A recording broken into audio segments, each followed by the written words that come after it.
All right, guys, welcome to Onelife podcast. My guest today is Mike. Mike is a physical therapist. Thank you for being here. Happy to be here. Pleasure. Man. Thank you. Thanks for having me. We're about to learn about what you do and why you do it. Okay. So, what is a physical therapist exactly? Physical therapist, generally speaking, at least from my point of view, because I'm in the outpatient realm, is someone that helps a person with a musculoskeletal injury recover from and return to their prior level of function, or at least as close as you possibly can. Gotcha. And we can work in many different settings. Like I said, an outpatient guy, you can work in the hospital. What does that mean exactly, outpatient guide? That means that you will generally come see me for an hour-long visit at a time. Okay. Either by car, or if you can, generally if you're driving, you can come see me, take a PT visit, leave in an hour. Okay, so you're at a like clinic. A clinic. Generally speaking. But you could be working in a hospital, right? Which Correct. Is rehabbing people from accidents. And... Hospital, skilled nursing facilities. Okay. And then there's specialties, spinal cord injuries, strokes and such. And I'm currently a mobile physical therapist. So is that like your specialty? Well, that's an option that we have as physical therapists to, and I'm self-employed, so it makes it easy for me to go and convenient to see clients at their home. Mobile as in, okay. Correct. So not what you do, but you actually go to the person. Yeah. So people can't get to you, you go see them. Correct. Okay, that makes a lot of sense. Correct, yep. Gotcha. So you take someone who's injured, who's been in a car accident, who's had a fall, who's had a sports injury, and you get them back to normal, or as close to normal as possible. Close as possible, if not better. And that's, ooh, I like that. That's always the goal. Because many of the people that I see may not be very familiar with fitness or strength training or be involved in that space at all. Gotcha. And then they find themselves in a position where they're injured and they've got to become familiar with how they move, what it takes to gain strength and conditioning and so you got someone cruising along, not really taking care of themselves. They have an injury, you bring them back to where they want. But hey, now if you start exercising, stretching, cold therapy, now you can actually be better than you. You could be better. That's interesting. Correct. Would you say the majority of your clients are just regular people? Currently, I would say no, because I am self-employed. I have the ability to pick and choose who I want to work with. So who do you like working with? Initially, when I started my business, I wanted to niche down to combat athletes because I've been a martial artist for most of my adult life. Okay. However, as things go, my core group, I've only been doing it on my own for 2 years, but my core group of clients have become professional poker players. Oh, really? Yeah, some of the best. Yeah, it's how the hell did you get it's been a hell of a what journey. Type of injuries are poker players having? So interestingly enough, this particular person was a collegiate athlete, and he pulled a hamstring. Okay. And the guys and girls that I work with are high performers, some of the best poker players in the world, in fact. And they take their fitness very serious. Really? Oh yeah. This guy, the original person that I started with, and he's kind of referred me to some of his friends, but he's a top level athlete. And is that because of the focus and like how does it transition to one another? Like how being a high level athlete, how does that help in poker? Well, I think that they understand that exercising and movement is key in maintaining your mental acuity and sharpness, and that's kind of I'm thinking. Right, always looking for whatever the hack is that will keep them sharp, because it's just that extra edge. Exactly. I mean, these guys play poker for hours on end. How long is a poker game generally like that? Well, you can play in a tournament which can last a few days or up to a week, like the World Series of Poker is coming very soon. Fascinating. So kind of like a professional driver who does a lot of like weightlifting and things and endurance, because they got to stay, literally you got to stay focused the whole time. Exactly. That's fascinating. They're endurance athletes. And there's so much money on the line with what they're doing. So much money. So that makes a lot of sense. Yeah. Any extra edge is an edge. Yeah, they do all of the things. That's fascinating. Cold plunges, all of them meditate. Really? Infrared saunas. And then they use you too. Yeah, luckily. That's fascinating. And at this point, for many of them, I don't necessarily do physical therapy in the traditional sense. We do some nuanced personal training, injury prevention. Okay. Some people like to play golf and rock climb, and others are mountain bikers and just lift weights in general and want to find ways to avoid injuries and then hopefully get better at what they're doing. And then perform the highest possibly. Correct. That's fascinating. Yeah. It's neat. It's been a neat journey for the last 2 years of being self-employed. You have a lot of levity and you don't have insurance telling you what to do because I'm a fee-for-service provider. So it's been awesome. That's interesting because I know with my photography video, I work with who I want to work with. Yeah, there's a lot of things I don't want to do. It's boring. It's mundane. Correct. I work with the companies I want to work with because I enjoy it. Yes. So I totally get it. When you work for yourself, you're in control.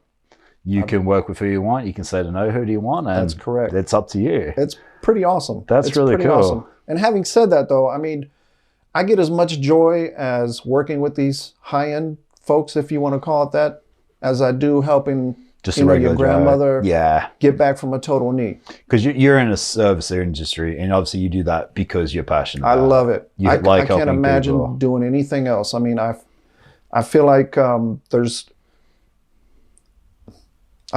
it's funny. It's like I'm destined to do this in a lot of ways. Things have fallen into place for me in such a way that it's just I can't imagine doing anything else. I've had that a couple of times on the podcast where people are like, this is what I was meant to do. Yeah. Everything in my life aligned me from doing this. And it's always been serving and giving back and helping others. Correct. It's never been making money or dominating the world. Correct. It's always been, hey, I want to help other people and everything's aligned for me to do that. Correct. So that's really cool. Yeah. It's funny story. I went to high school in Nuremberg, Germany. My father was in the military.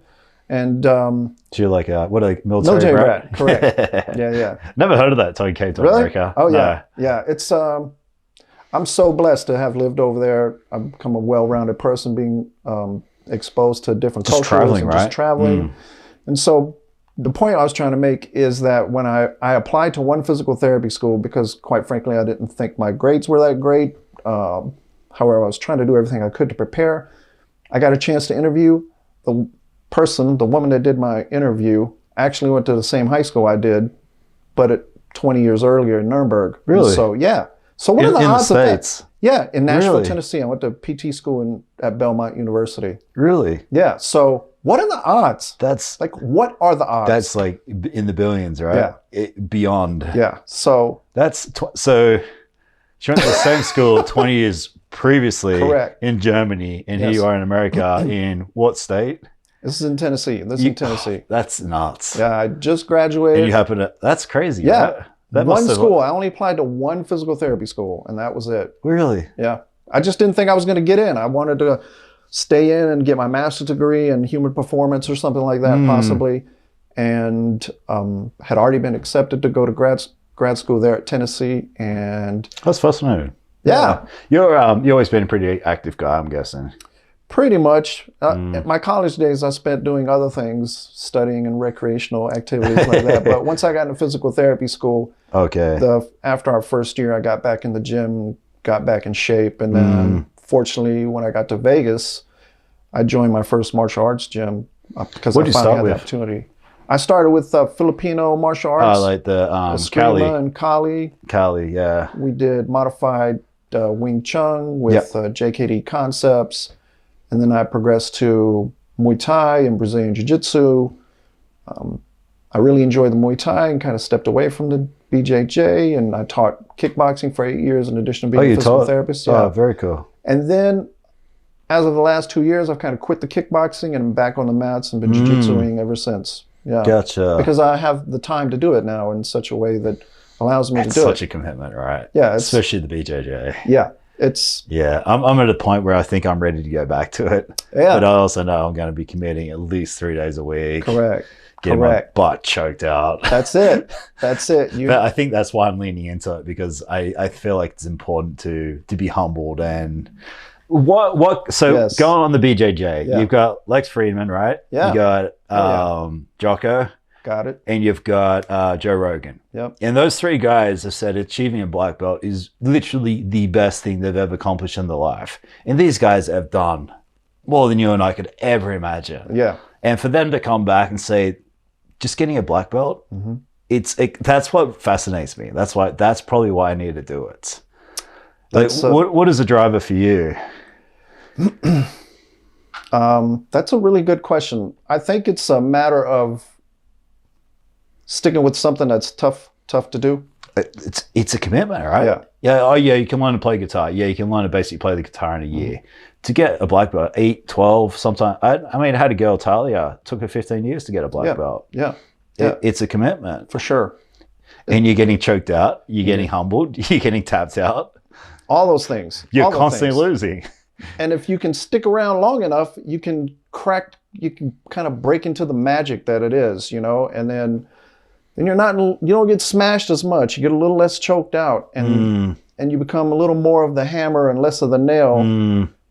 But at the same time, you understand quickly that there's levels to this when you roll with other players, and even though you may share the same belt, their technique and skill and setups are just one notch above. So you're learning. So you're always learning. I want to be a consummate student. Always want to maintain.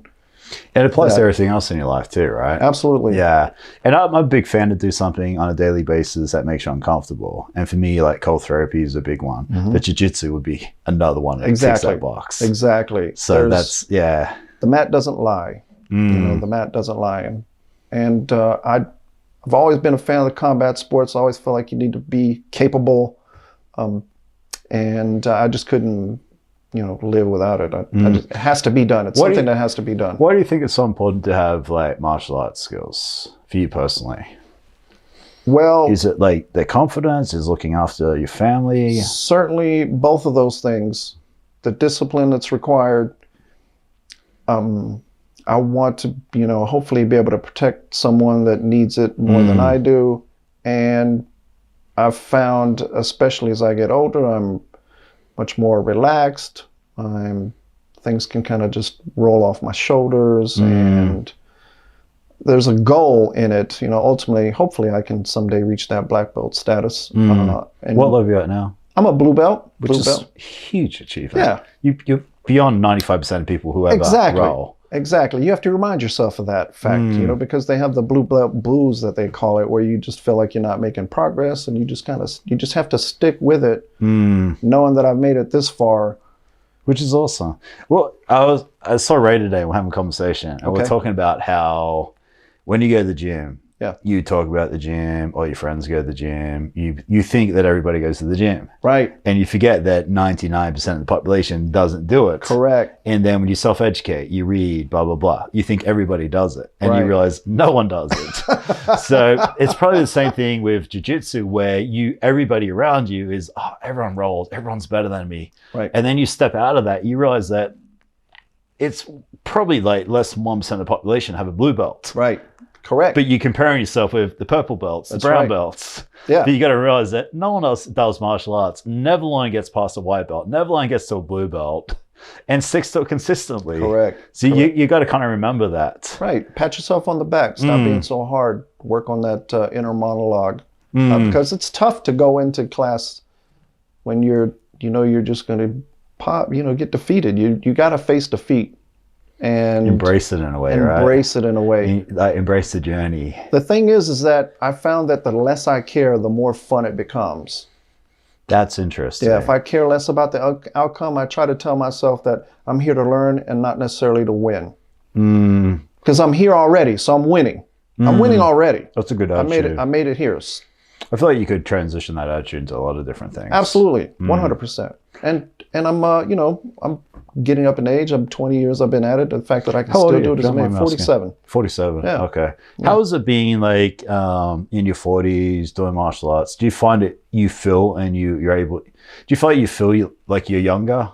You're able to do the same thing you did. Absolutely. I know a lot of old 40-year-olds. In my line of work, I've seen the spectrum. There's a chronological age and there's a fitness age. Like biological age, right? Right. Yeah. And so, like you said, sometimes you presume or assume that everyone goes to the gym and then they come to see me and I say, hey, you know, do this move or do a squat. Touch and it's your toes. like, holy smokes, man. Wow. Sit on the couch and stand up and people are struggling, right? Yeah. Getting off the floor. You know, getting off the floor. Yeah, that's which is key. Yeah, you got to kind of put yourself in those shoes, right? Yeah. Like I'm 43 and I'm doing Muay Thai twice a week, go to the gym 5 days a week. Right. I love it. I feel strong. I feel flexible. I feel fit. It just keeps me all rounded. Do I feel 43? Hell no. I don't feel 43. And I know when I'm 53, I'm going to feel the same when I'm 6, because I've maintained it since I was 20.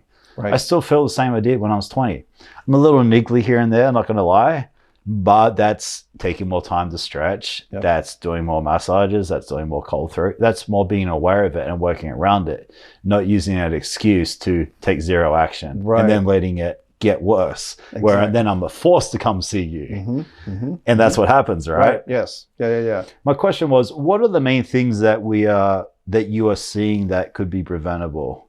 I mean, are you seeing sciatic? Are you seeing lower back pain? What are the main things that we're doing to ourselves that we could be preventing just by moving and eating a bit better? Well, I mean, if you're not moving much at all, then you're potentially setting yourself up for something catastrophic to occur. What type of stuff are you seeing? In terms of injuries, you mean? Yeah. I mean, at work, what are the common injuries that you're seeing? It's across the spectrum, you know. So there's no real... Just shoulders and knee, same kind of, I mean, any number of things, but shoulders, knees, it's all kind of the same, whether it's, well, not really kind of the same. You can have a traumatic injury, or is it like a chronic onset from... We tend to fall into positions or movements that become familiar, and over time that can set you up, like I said, for catastrophic problems because there's an imbalance of muscles, or you're too tight, or you're too weak, or you're too loose. You know, these days we don't move as much. We find ourselves behind a computer often. And so if you think about all the places where your body bends, you're going to slowly start to shorten up in those places, like the back of your knee, your hamstrings, your hip flexors here in the front, the back of your neck, and then you start tipping out in front of yourself, your chest and all that, you kind of round out like that. You start to everything starts to readjust. Correct. So we're kind of shaped like an S, and if you take that S and squash it down, that's a good way of putting it. And all the curves get bigger. That's where things get kind of erratic. And then that's where the lower back pain's coming from, the knee pains, the imbalance on your weight. And then something that you said, that you learn to adjust to that. Correct. So now my knee hurts a little bit. Now I start walking this way, which then starts to trigger your hip flex on the other side. And before you know it, you got this. It's a cascade. Cascade that occur. Yeah. Right.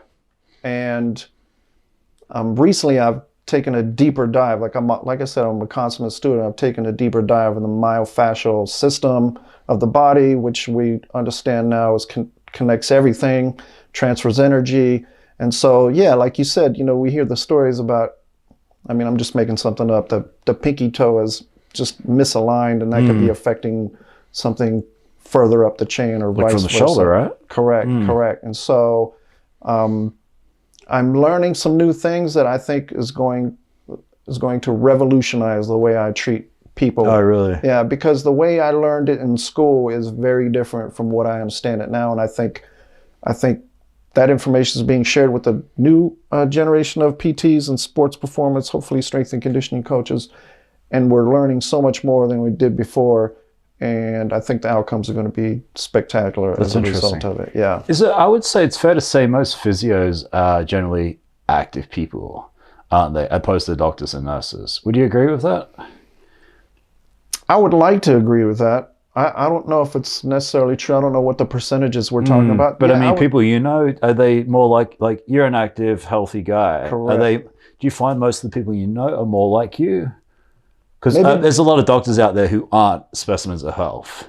Correct. and I talk about this a lot on the podcast. Sure. And I'm not picking on doctors, but no, I get it. Nurses, I get it.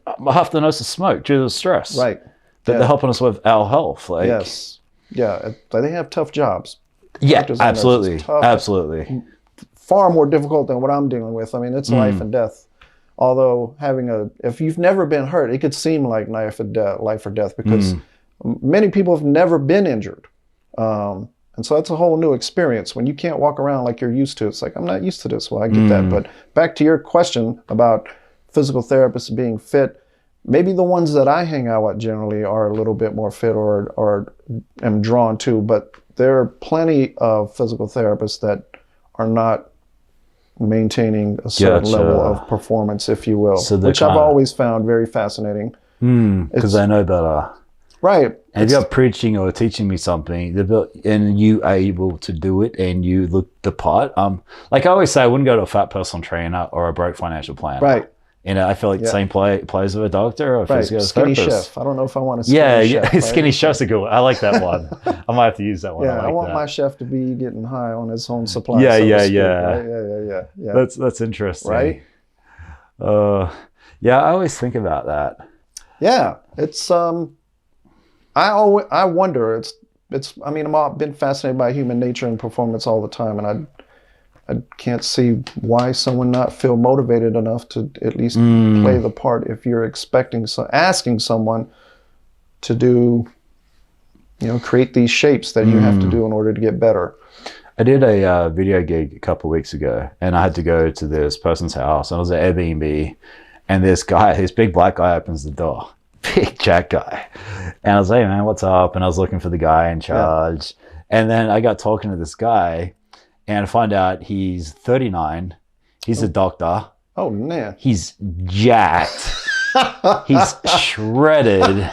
He's a specimen of, he's in the top 1% of the 1%. Right. I was like, I literally said, dude, if every doctor was like you, the world would be a different place. Indeed. I was like, oh my, he's just like this guy you aspire to be. And he's a doctor. And I was like, it was amazing. Wow. And same as you, right? Being a physio, just a same thing. Like if everybody was teaching the health and helping people, and he was like, yeah, I hate giving out pills. He's like, someone's talking to me about heartburn. He's like, what'd you eat? Mm-hmm. Mm-hmm. And he gave me an example. He's like, yeah, this guy had heartburn. He's taking this pill. And he's like, should I take this as well? And he's like, what do you eat? Right. Went back to the source. Right. Went back to what actually matters. The thing that actually causes the heartburn. Correct. And that's what I loved. I was like, dude, I wish everybody was like you. Correct. And you seem like you're on the same page. I'm trying. I'm trying. Every day. Go back to the base, the source, the information probably is a huge factor on most things that people come in to see you about, right? Right. Because they just don't know. They just have no idea. And even the ones that are in the gym and they're trying, and then we kind of take a deeper dive and break down what they're doing and how they're doing it and volume, intensity, so on and so forth. And it's all bad. It's just all bad because they weren't taught by someone, didn't take the time to maybe see a personal trainer or have someone teach them how to do it. And they just go in there and wing it. And before you know it, you get hurt because they're doing too much intensity or too much volume without having taken the time to adequately prepare for the strains that they're asking their body to do. And that's really what happens to a lot of folks, is that they just are not properly prepared to take on the strain that they are asking their body to do. And hopefully working in multiple different planes of movement, because a lot of things that we do at the gym is pretty much straight ahead, 2 legs, 2 arms. You're either pressing or squatting, maybe not doing much counter rotation work or single leg work or blah, blah, blah, all those things. All those things. Yeah, because you can be fit and not have to go for PRs every time you're in the gym. Yeah, absolutely. Yeah, do absolutely. Some real foundational work, stretch a little bit. I can find ways to make people challenged with a 5-pound dumbbell pretty easily, or even body weight. You can find ways to get a good workout without even, you understand what I'm saying. I always say, like, if you just twist and swing your arms and move around and touch your toe, you just use your body. Right. If you don't use it, what happens? It gets stiff. And it's like you and I, if we don't get a chance to stretch, but we train, all of a sudden, like, I need to take a couple of days off to stretch. Right. Because you start to lock up. You do. And you really do. But it's the difference of understanding that opposed to not understanding, which you're going back to. If someone doesn't know, they don't know. Right. And I think like RSI, tennis elbow, tendonitis, it's all pretty easy. Patellar tendonitis, plantar fasciitis, all that just comes from the lack of stretching and resting, and you know what I mean? It's just being aware of it. Right. And I only know because I've worked my way out of so many injuries from not taking care of my body in the first place, right? I've patellar tendonitis, Achilles tendonitis, plantar fasciitis. I've had shin splints. These are all stuff that you probably see very common. Yes. But it's also very easy to avoid, right? Yes. Unless you're a professional athlete. Right. Or you're pushing your body. Correct. But I mean, if the average person gets those, that's because they're not taking care of the basis. Not taking care of the basis, or like I said, just too much volume, too much intensity. That's another thing, right? Because we don't go to the gym for 5 years. Correct. And then we take this weight loss journey. Bang. 7 days a week. Right. 4 weeks in a row. Boot camp, Yeah. And now we've got injuries, and now we have to stop. Right. Or now we burn out and we don't want to go back to the gym for another 5 years because we went too hard too soon. Common story. All very common stories. Yeah. It's if you start slow, the success is far greater. Far greater. What is the best way to start? Would you say like just 2 times a week, just getting out? Like, I think, what is the base? I think 2 to 3 times a week is probably good. Consistently, right? Consistently. And start with moderate weights. 3 sets of 10 or 15, because without getting too much into science, but 2 to 3 times a week, a little bit of cardio, moderate intensity weight. You got to find some familiarity with the equipment that you're dealing with, and understand that if you haven't been to the gym in a long time, or if you're beginning, especially for beginners, the first 8 to 12 weeks of your strength training programming you're not really gaining the strength that you think you are in the terms that most people understand it, but you're creating neuromuscular coordination. And so your brain is able to recruit more muscle fibers over time. It has the ability to react to stability that's required when you put these heavy plate or weights on these joints. And then after that point, you're really going to develop real strength. There's going to be hypertrophy of the muscle and so on and so forth, if that's what you're looking for. Generally speaking, that's probably what most folks are going to the gym for. But if it's there's different techniques for speed and power. It doesn't necessarily require you to do 3 sets of 10 or 12 or 15. Do you think there's too much expectation that you need to go to the gym these days? Like the gym is the answer? Because I certainly don't think that's the answer. No. But I mean, like what we preach on, especially on this podcast, is just do what you enjoy. Correct. If you don't want to go to the gym, if you want to go roll on the mats and get choked out, go nuts. Yeah. Make that your thing, right? Right. There's nothing right or wrong about it. Right. It's what works for you. Right. If you love playing tennis, play tennis all you want. But yeah, I feel like it's just, you got to go to the gym, you got to look a certain way. It's like, no, it's do what you want to do, but you got to do something. Correct. Take care of this vessel so that you can navigate the environment when you become older. I don't think most of us have the foresight to do that, and the instant gratification of being whatever you expect, spending time in the gym and what you're supposed to look like. And you're probably big on quality of life over quantity of life too, right? I hope so. Meaning when you're 70, 80, you still have quality of life. Correct. You're not in a wheelchair. You're not just watching everybody. You're not waiting to die, basically. That scares the hell out of me. No, of course, it's a scary thought. I'm certainly not afraid to die, but I want to live a good life to the very end if I can. To the very end, exactly. And movement is required to maintain your mental acuity. I mean, it affects how fast your hippocampus shrinks up. I could go on and on, but movement is, and I think muscles are now being considered part of the endocrine system, in terms of like the hormone release and neuromodulators and all this other kind of fancy words that people that are smarter than I can say.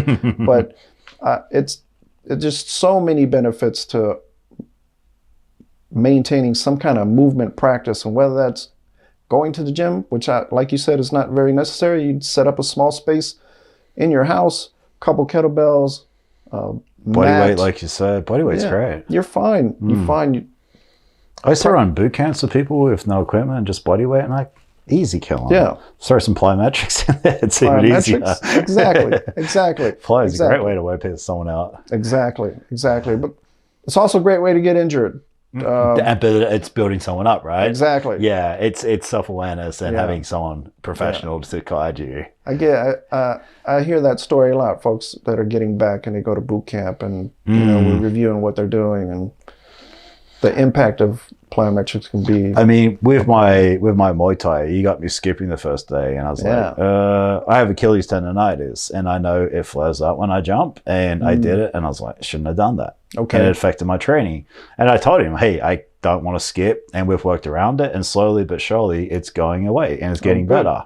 But it's just understanding what it is, understanding what you can and can't do, getting out, letting the ego go, and thinking long term and taking those baby steps. There's probably a real benefit to you working out without shoes on the mat, strengthening your foot intrinsics, the small muscles that control what your foot is doing, and that in turn is probably benefiting your Achilles tendonitis. And then I'm stretching more because I'm doing martial arts. As you know, it's essential. Yep. And then I'm doing cold therapy as soon as I get home. I'm just you're doing all the good things. Yeah, doing all the good stuff, but actually not just sticking my head in the sand and like, oh, it'll be fine. Right. Because it's not going to be fine.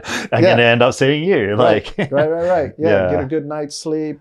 Make sure you're and then you get the food, the inflammation with the food. Like the less inflamed your body is, the better it's going to be. Right. However it is. We're understanding more about nutrition more and more. What would you say that most common things which the average person is doing wrong? Is it lack of movement? It's poor diet? Like in your opinion? I'm certain it's a combination of all of those things. I think I could be wrong, but I believe if you're aware enough to be wanting to work out and you have the mindset that you are taking these steps to improve your quality of life, then you're also taking the steps to improve what you ingest. Hopefully you're considering reducing your stress, getting a good night's sleep. Kind of builds a little bit of momentum, right? Right. And you got to start it some way. Correct. There's a lot of things you have to keep a hold of to get perfect, but you don't have to be perfect, but just hopefully you're taking steps to do all of it. Because the other way, if you start eating better, hey, I'm eating better, I might as well start exercise. Or I got more energy, what I mean. Now I want to exercise. Yeah. However it works. Exactly. But yeah, you can either have this like positive momentum, or you get in this vicious cycle where, hey, I'm injured, I'm sore, I'm not eating right, I'm more inflamed, now I don't do anything. And now it keeps growing, getting worse. I think that people experience that quite a bit. They get burnt out, they do too much too early. And then they're like, man, this is too much. When in fact, there's an optimal dose where you probably don't have to do as much as you think you do if you're searching for a certain outcome. Like if it's just to be able to move well and navigate your environment as you get older, then you don't have to have the craziest physique like the doctor you saw and 40 pounds of extra muscle. Working on some of the new stuff that I'm learning where you're really building a foundational strength in your feet. When you brush your teeth, maybe stand on one leg, so you're doing some balance exercises. Bruce Lee used to talk about that a lot, right? Who's that? Bruce Lee? Yeah, Bruce was a multitasker from what I understand. Putting your clothes on, stand on one foot. Right. Stairs, elevator, take the stairs. Correct. Just these little, when you park your car, park at the other end of the car park. I do that all the time. Yeah. People hate when I do that. Yeah. Right. Park closer. I'm like, do you not have legs? Do your legs not? I'm like, what's the big deal? It's an extra 5-minute walk. It's an extra 2-minute walk. Exactly. It's really not a big deal. I don't mind at all. And you're not worried about someone crashing in your car or there's some fringe benefits. Benefits. To me, it's just common sense. I concur. Right? Yeah. It's going to the gym and just watching people circle the parking lot trying to find a spot that's closer to the door when I'm like, wait, dude, you're I've seen people smoking cigarettes in the car park on the way to the gym. It's like, I saw a guy with a cigarette behind his ear in the gym once. Oh, really? Yeah. Oh, wow. Yeah. Yeah. Oh my god. Just touch on the smoking. There's a when I did personal training for like eight years, and when I was one of my teachers when I was learning, he was telling me a story where this guy was riding his bike to work, and he's like, I'm riding this far, blah blah blah, and he goes, should I ride further and do more of a round trip to get to work, or I should ride faster and get there quicker, so I'm working harder? He's like, stop smoking.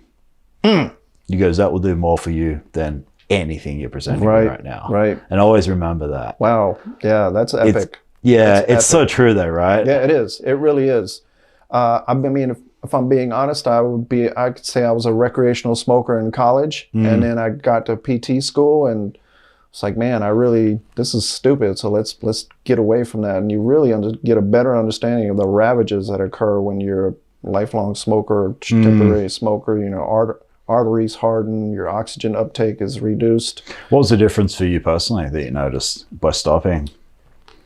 Well, I mean, at that point in time, I was getting back to the fitness journey, I guess you could say. So that goes back to the momentum thing, right? Right. Taking one action, leading to more actions. Right. Yeah. Right. Yeah. So, I knew that it was not going to benefit me. So if it didn't serve me, I probably should have let it go at that point. Because I'm about to become a person in a profession that is committed to promoting, hopefully, health and wellness, and so that just doesn't jive. So we gotta fix that. Yeah. My mum quit smoking when she'd been quit for like 30 years, 35 years, something now. It's amazing. Mine too. Yeah. Yeah, it's amazing. Yeah. Like saved her own life. Correct. Yeah. Correct. Yeah. I thought I was so proud of her when she decided to do that. She was pretty hardcore back in the day, which is potentially why I picked it up somehow, some way. Who knows? But it's interesting. Yeah. As far as how important is environment, you think, with like health, fitness, avoiding you? I like saying avoiding you because if you're not seeing you, it's probably for a good reason, right? Right. That's a really interesting question, because the nature versus nurture topic is something that I like to discuss. So I'm certain that if there's an influence in your environment, if you're brought up in a situation where the people you're surrounded with maybe don't consider it as an important value. Oh, the smoking, like you said, right? Right. And it's just not, I don't know. I mean, if we're being honest, my parents are not fitness enthusiasts, No one is. And mine either. I've always been fascinated by human nature, human performance, and what makes us tick. And, like I said, I can't imagine doing anything else. Would you say your friends and your work colleagues are more like you, though? And that's why they are your friends and work colleagues? Right. Yeah. So, sure. I mean, even the group we did, right? Like, you're around the similar-minded people, and you're there for a reason. So, Exactly. I mean, it just... Sometimes you got to seek those people out. You do. You do. You absolutely have to do. Yeah, I agree with that. Yeah, I'm a big fan. There's like, they're saying like 5 closest friends, your biggest influence. Yes. But I mean, that's just, they always say that when it's to do with finances, but it's just as important as fitness, as family, as health. Oh, yeah. It's like, I got to say, if those that don't increase you will eventually decrease you. So if someone's not adding value to your life, they're taking value from your life. For sure. So I mean, if someone's not doing cold punches or doing something that makes me more accountable, I'm like, why they're around in the first place? I hear you. Yeah, that's I mean, hopefully as you're going on through this life, you're growing and looking for growth and trying to find ways to get better or be better. And certainly if you surround yourself with people that have that same kind of mindset, and you can mind meld, I firmly believe that just getting the same kind of energy in the same room can create some real good magic. Be amazing, right? Yeah. Which is why I came to the event. I just thought, I felt like this was going to be a good place for me to come and enjoy the afternoon. And it was exactly that. It was you kind of sense it, right? Yeah. Yeah. I feel like you can kind of sense your own people. And the more you hold to your values and your morals and be that person, the more you kind of attract, and the more you kind of start to see more people like that exist. For sure. But when you're the opposite, you get more of the negative, don't you? It's very powerful. It is. I think it's a tool that we don't know that we have the power to really utilize as we kind of can will what we want into our lives, right, or what we don't want. What's that saying? I don't know. I think Oprah, like, what you think about is what you become. Yeah, no doubt. 100%, right? 100%. And you got to stop sometimes, like, why am I thinking about this? Because I keep getting more of this. Correct. Let's start thinking. And it goes back to, like, we're so focused on what we don't have opposed to what we do have. Right. Which blows my mind. Right. I always try to be the opposite. Like, I'm doing that more often now. You know, taking the leap as an entrepreneur has really changed things in a way I didn't realize they would, because I had never really thought I would do my own thing. And just the way things turned out, and the understanding that this different way of doing physical therapy was a viable option, and it just worked out. Have you noticed the fitness mindset and the entrepreneurial mindset is very similar? Well, yeah, I think so, because you have to work at it. You know, you really have to work at it. You can twiddle your thumbs and wish for a six-pack or a black belt. Exactly. Ain't gonna happen. You wish you had more clients, or you can make it happen. Exactly. Yeah, I feel like they gel like crazy. They really do. I feel like because I started with the fitness side, and I feel like having that and taking that to such an extreme level, that just transition into business. I can sit back and wish it could happen, or I can go out and make it happen. Do some work, right? Water the garden a little bit, and things will grow. Yeah, what was that saying? The harder I work, the luckier I get. Yeah. 100% true. The more people I reach out to, the more connections I make, the more phone calls I make, the more clients I get. That's it. And when I get slack, my money suffers. Yes. Yeah. Yes, exactly.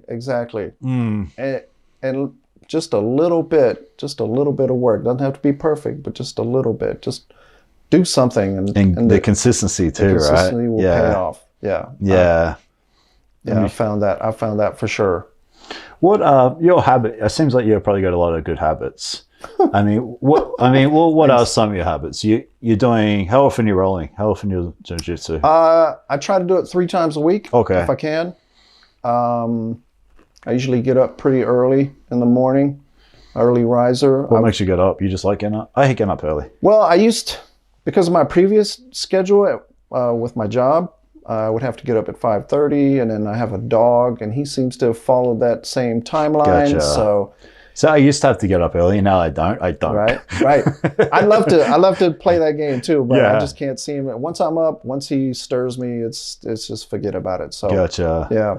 Get up early. You journal, meditate, fast, diet. What's all? I mean, as far as diet goes, I just try to watch what I eat all the time. I'm doing more meditation. I'm doing more writing. I mentioned to you earlier that I'm wanting to do some more content creation and educational terms. And so writing things out, trying to put my thoughts on paper, I've found is super beneficial to kind of putting together a story that I want to tell and really kind of hash out any ideas that I'm thinking about. Are you overthinking and not taking action?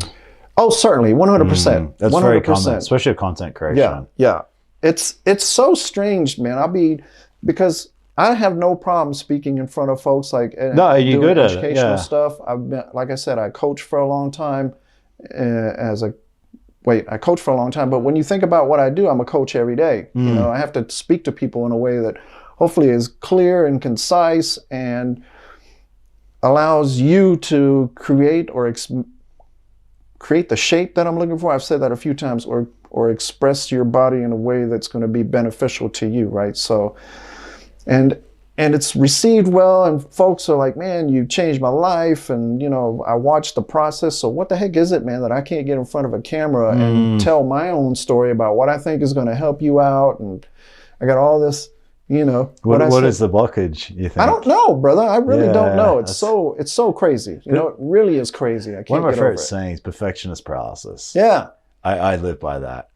And I cannot tell you with social media, it's never been better to just literally pick up your phone and start doing it. Right. And I mean, as a videographer, I can spend hours editing this beautiful video. Nobody cares.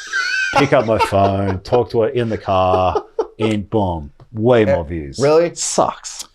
There's no cheat. There's no hack. There's no blueprint. It's so frustrating. I've heard that story before. I spent 25 hours editing a video, 50 views, pick it up, 5,000 views. No way. I have a friend who's a YouTuber. My friend has 500,000 subscribers on YouTube. He's a full-time YouTuber. Holy smokes. He's a little bit older than us.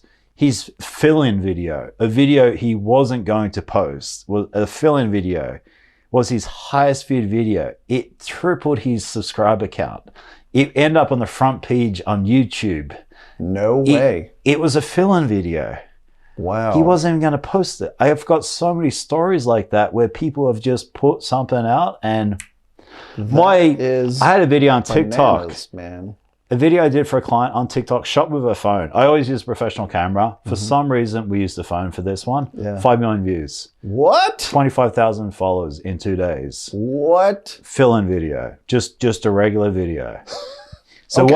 what I'm getting at, Yeah. just pick it up and start. Okay. You don't know. Holy smokes. Crazy, wow, that's right? wild. Just a couple examples there of just Wow. you just don't know. But what I do know, if you take no action, nothing changes. And that's the big one. Yeah. And that's what I was preaching to my clients. Like, Right. you got to start doing something. Thank you for that. No, you're welcome. No, that's good. That's a I'll great keep story. you accountable. You do that. You do that. You do that. Yeah. I am. I guess I will do it. I will do it. And I haven't done it yet, but because there's something else I can teach you. It's like, what's the best hamburger in the world? Nobody knows, right? I'm telling. Yeah. When you think hamburgers, what do you think of?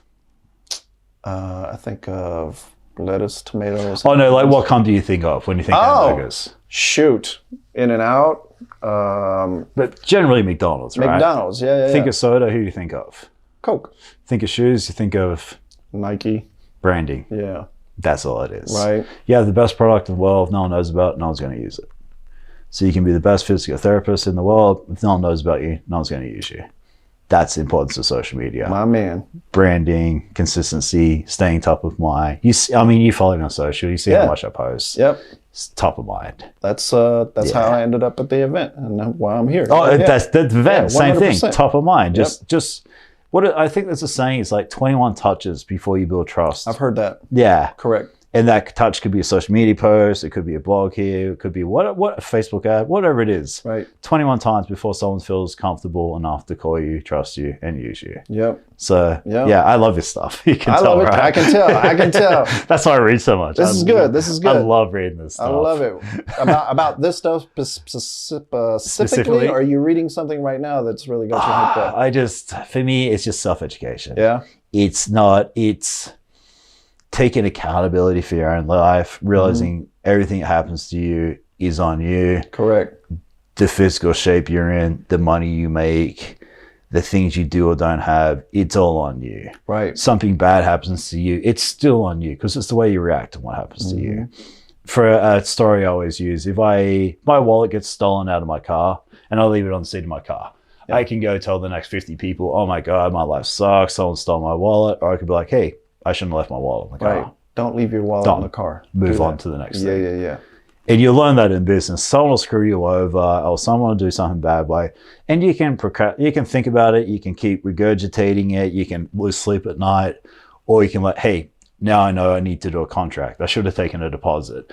I could have said it this way. I shouldn't have acted on emotion. Right. Move on. Learn the lesson. Move on. I dig it. Yeah. I did that. Yeah, I dig that very much. And you learn that from making mistakes. Yes. Or you read it and you learn it from someone else's mistakes, so you don't have to make it. That's it. That's the power of reading. Okay. I like it. Yeah, I could talk this stuff all day. Clearly, man. Clearly. No, that's good. That's good stuff. Yeah. I'm gonna take heed those words and keep an eye out for me, okay? As far as with the physio, what's some things you've done for people who have just you've felt really proud, you've been very happy, they've been really happy? Like if someone has like this niggling shoulder injury for 20 years and you've just got rid of it, or you know what I mean? So unfortunately, when you have to come see me, there's a timeline that you usually have to devote. You have to devote a certain amount of time to get the results that you want. There's very little instant gratification, unfortunately. However, there are moments where someone will come through the door, or I go see them. I gotta stop saying come through the door. I have my own business, but I put hands on them, or we do something and they just light up, and I've had a lot of those moments. It's such rewarding work. I mean, whether it takes 12 weeks or we get some miraculous change in 1 hour, it always feels good because you're making a difference, and that, I mean, intrinsically, you can't pay me enough to really get that same kind of dopamine rush. Is it frustrating at times, though? All the time. Where someone's not listening? All the time. Or if you just did this little bit of action? All the time.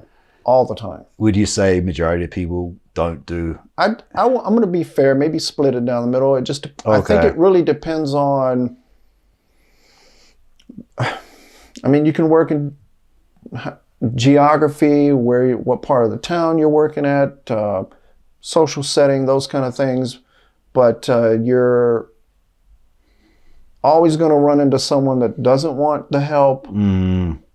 Every excuse under someone the else sun. to do it for them. Victim mentality. Whether there's a secondary gain through a lien or a workers' comp, those can be very frustrating cases if they're malingering. But generally speaking, most people want to get back to doing what they want to do. Many of them don't understand what it takes. And some are not willing to put in the work. So you're saying 50% will, though? I'm sorry? You're saying 50% of people will put the effort in? Oh, yeah. I mean, that's good. Oh, yeah, for sure. Really 100%. Most people, I think, will willing that's to put really the work. good. Yeah. But if they put the extra work in or did exactly what you said, they'd probably get there a lot quicker. Potentially. Yeah. I don't want to say exactly what I say, but that's why I had trouble with personal training. I was like, I know that frustration. I was working at a gym one time. This lady's like obese, and she's like making excuses, and she's like, "Do you think it's my fault I'm overweight?" And I was like, "Well, I didn't put the fork to your mouth," and I wasn't trying to be a dick, right? But also, I'm also not gonna fluff around the truth. Well, I think it's I got in trouble. I think I might have lost my job for that. Really? Yeah, I think I got in trouble for that one. But I mean, hopefully she learned from that. Like, hopefully, you got to be honest with them. You got to be honest. Yeah. I've been accused of being not so nice too, but sometimes you gotta, I think maybe you have to have a heart-to-heart talk and be honest with them. Say, look, this is what's real and what you think is fake. So, if you want to get from point A to point B, then we got to do this. If not, then maybe you should go see someone else. Don't waste my time. Yeah, it's because I'm in the business of creating change, and if that's not happening, then let's either figure out a way to do it together, or it's just not going to happen. So, yeah, it's not how I operate in that term. Regardless, So I saw a friend. He's in the group. I saw a friend yesterday, and he dropped 280 pounds over the last couple of years. Wow! And we're talking about it, and we're at a YouTube meetup, and he's 450 shy of 500 pounds. And I was talking to a friend. We're talking keto. We're talking intermittent fasting. And he just happens to ask about it. And I was like, dude, if you're serious, I will give you 110% effort. I'll do whatever I can to help you. If you're not, don't waste my time. Correct. And literally going back to what we're talking about, kind of got a chip on his shoulder, came back 2 weeks later, he dropped 20 pounds. Wow. Came back 40 pounds. Holy smokes. 280 pounds later. Wow. Saved his own life. Wow. Skinny. He hikes. So proud. So happy. Right.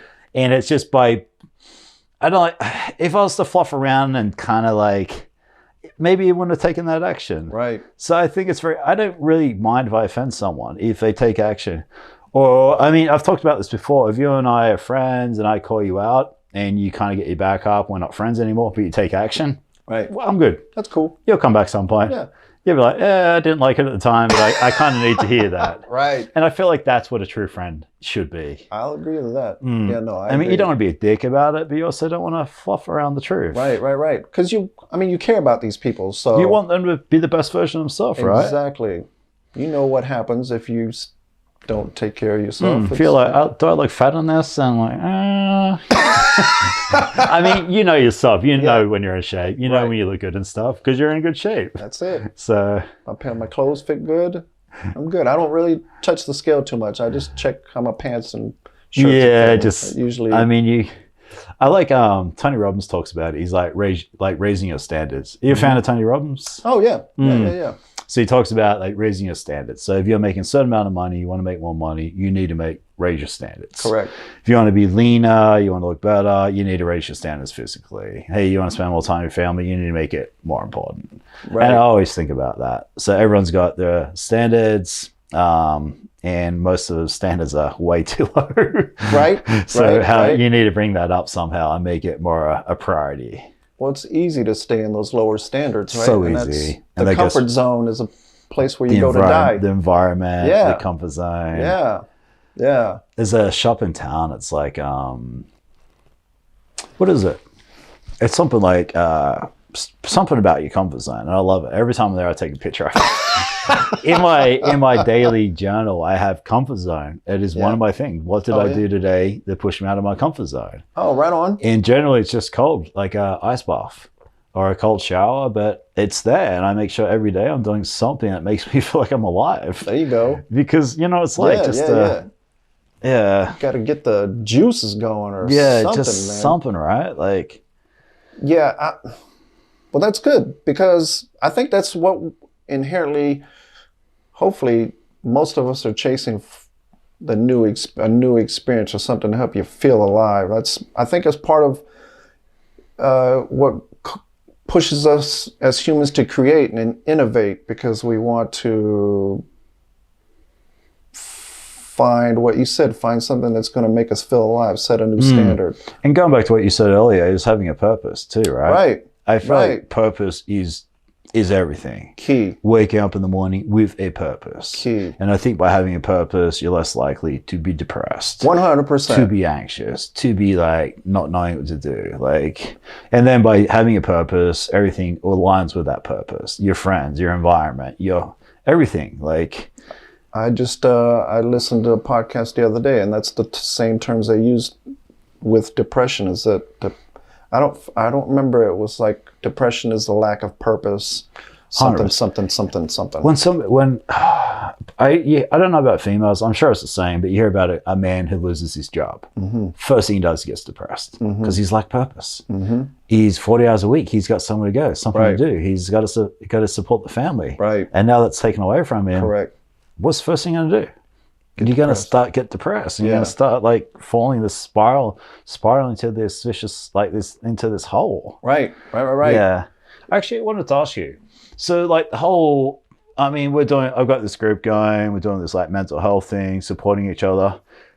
You're a little bit older than me, but not much. What's your thoughts on the man being the man and men not crying and not showing weakness? And where are you at with that? That's a really good question.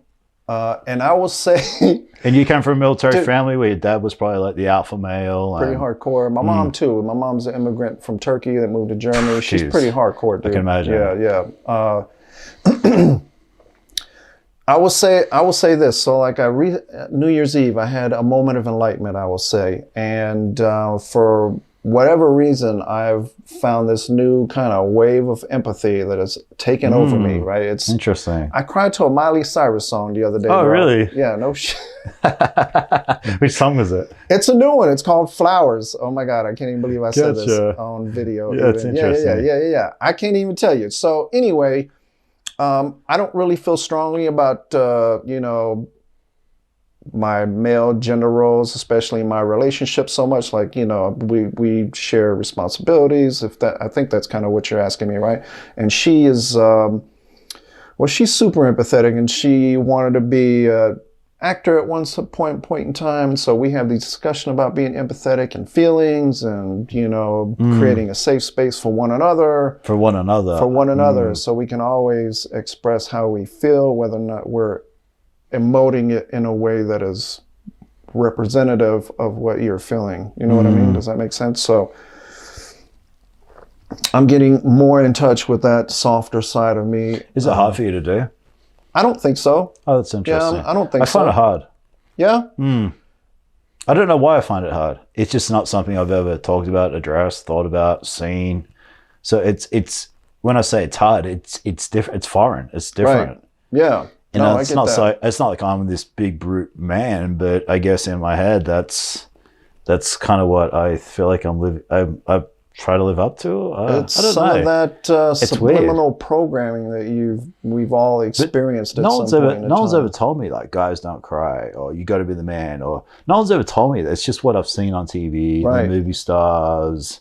My dad was a firefighter. Works in a hospital. He's just like I mean, I've never seen him cry type of thing. Right. So it's not in me. Right. So it's weird to even talk about. Right. But yeah, I was just wondering where you're at with that. I mean, I guess I'm delving into it quite a bit more. I don't watch, like when it comes to movies, I'm a little more open to watching something that's a little bit more of an emotional tearjerker. Yeah, I am too. Which I wasn't really before. Oh, you weren't before? Yeah, no. I mean, I'm okay with that, but you think like Bruce Willis or your man's man, right? Your Dwayne Johnsons, all these guys, like these big alpha, big brute guys. Clint Eastwood going back in the day. Oh yeah. Your Chuck Norris going back in the day, right? Yeah. I mean, this is what we think we're supposed to be like, and this is what females want us to be like. I wonder if maybe some of the things that I read, like the Scholar Warrior is a book that I read, that you want to be well-rounded in the arts as well as the martial arts. You know, you want to maybe take up painting or write poetry or be well-rounded in all facets of life. I think maybe that's why my predisposition is such that I'm not having as tough a time as you are in that regard. You know, something else too is I think when you have martial arts skills and you have the ability to take care of yourself, you have less to prove. Absolutely. And I find the better I got at fighting, I had never got into fights. I never wanted to get into fights. I had nothing to prove. Yep. When I've been in my best shape is when my ego has been the lowest. Because I'm like, I don't care if this guy's got muscles. I'm content on the way I look. I'm the best version of myself right now. Right. So I find that helps a lot. Yeah. So not having that self insecurity and having that confidence in yourself, I feel like you're able to. I mean, if a guy's good looking, I'm totally comfortable saying a guy's good looking. Yeah. Because I'm secure in myself. Yep. The guy's bigger than me. I'm comfortable with that. Guys are better. I'm fine with that. I don't care. Like, you have a little less to prove, I guess, right? Right. So I think that's probably a big thing you've got going for you is like the martial arts and that side of things. I like to think so. I may not even fully understand all the benefits that I receive from taking this journey. Yeah. You know? And I guess as we get going in life and you choose what's some things are a little more important or less important that you once put focus on. And I'm okay with being a little softer because I feel like I presented myself in such a way where I wanted to, I guess, maybe be a little more intimidating or, people have told me that, why you're always looking like you're mad or angry, but when you get to know me, I'm pretty laid back and funny and all that jazz. And I'm not really sure what that came from. Maybe my childhood, getting picked on every now and again, or just trying to keep people at arm's length, not always letting them in. I'm not even certain what that is, but it's weird. It's like stopping and thinking about things, right? Yeah. Exactly. Yeah, my blueprint's always been, I've always been in the gym, always been like the bigger guy. And then I was doing fitness comps, I was doing modeling, I was in Thunder Down Under, on the strip. My whole life has been around looking good. Right. So it's when I'm not in my peak, right, it plays with me still. Yep. And I'm not, like, I'm 220, I'm not in bad shape. But in my mind, I'm like, six pack, bro. Six pack.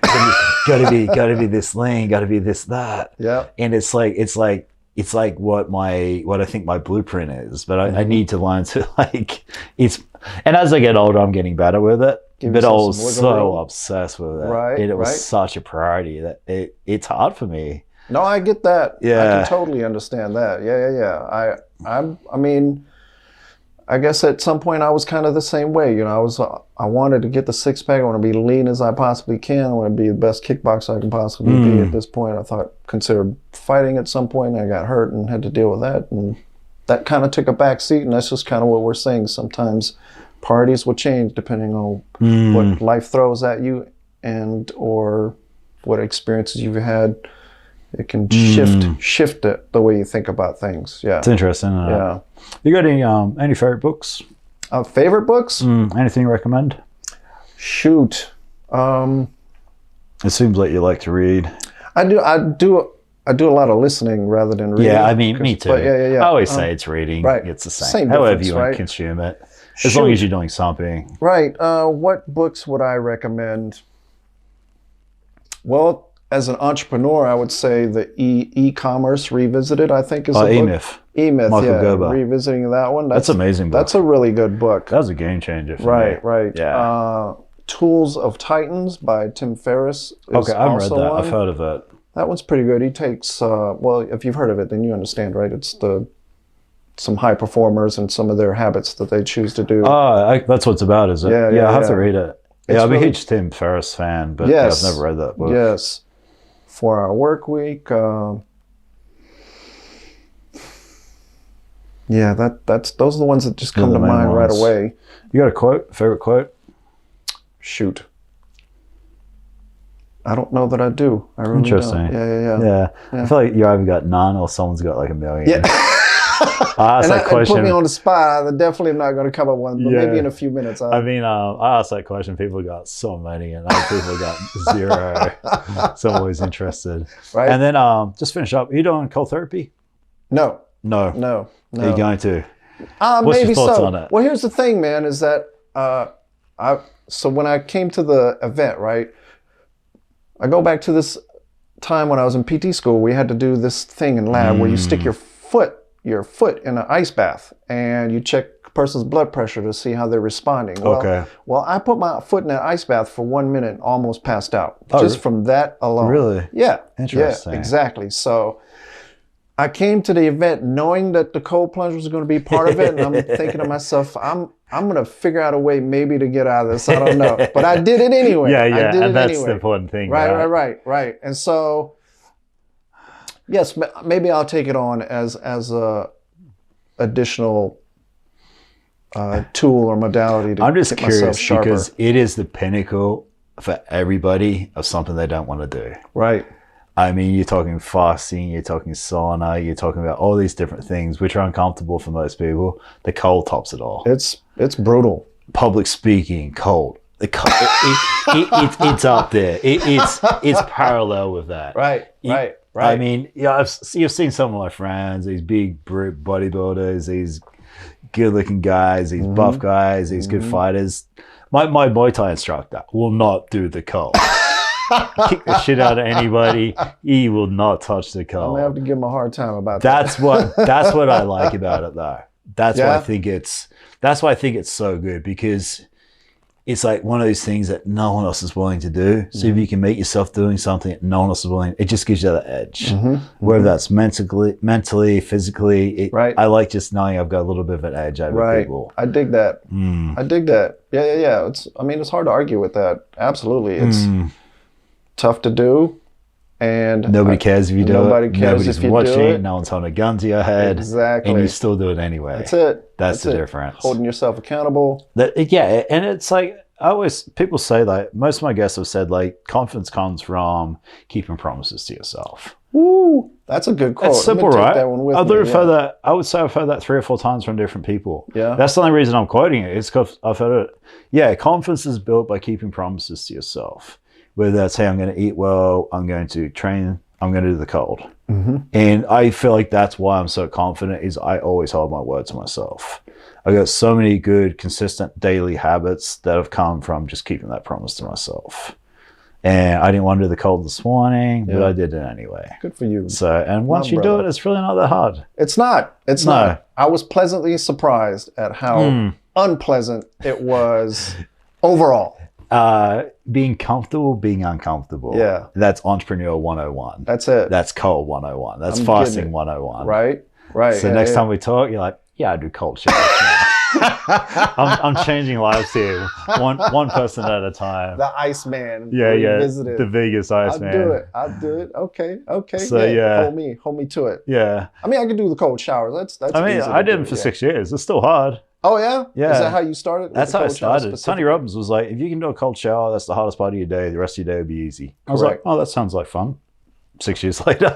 It's I mean, yeah, it's got tons of benefits. We know that. I didn't even do it for the benefits. You just did it as I just did it because it was going to make my day better because it was hard. Oh shit, okay. And then guess what? I stopped getting sick. And normally I would get sick once or twice a year. I haven't been sick since.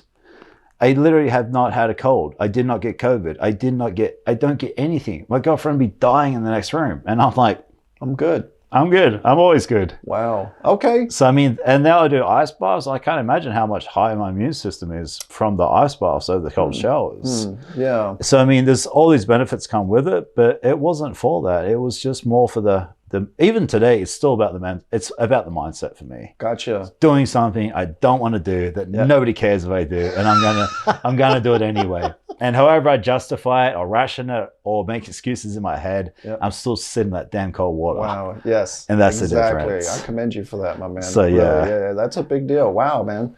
Wow, that's interesting. Not sick. That's a benefit that I didn't know was possible from the cold plunge specifically. And next time you're getting choked out on the mat and you're doing cold, you're like, I've got this. I'm okay. I was in the cold water this morning. This isn't as bad as I'm making it out to be.